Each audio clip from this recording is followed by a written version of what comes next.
Number one, good night rest. Your soul needs to rest. So nagpupuyat sa maling bagay. Scrolling, TikTok. Masarap daw mag-club eh. Wait, so what? Di mag-club ka. Do you feel good when you wake up in the morning? Be honest. No. Exactly. So don't give me that. That's just your emptiness you're filling up. Because maybe you feel good there, we feel significance. I feel good, I feel important, I'm being seen here. But here's the thing. Meron ka lang butas na gusto mong takpan. Totoo. Yun lang yun.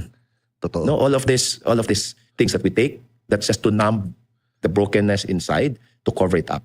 It's either for you to feel significance, importante ako, nakikita ako, that's one.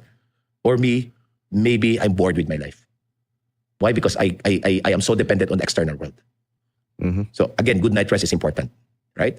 I cleanse myself before I sleep. 5 minutes, 10 minutes, I just sit down, close my eyes, and I pray. I have specific prayer, no? First prayer is to anyone who might have hurt me,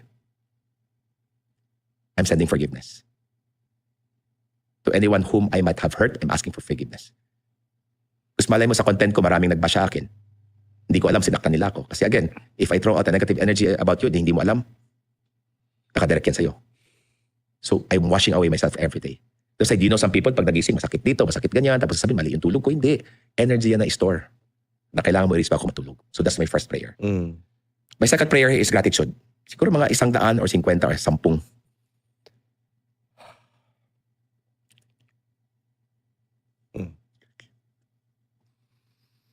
Thank you. I cry every night.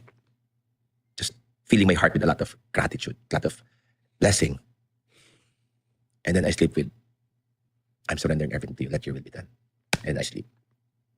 Secondly, I wake up the same time every day, no if, no but. 4 a.m.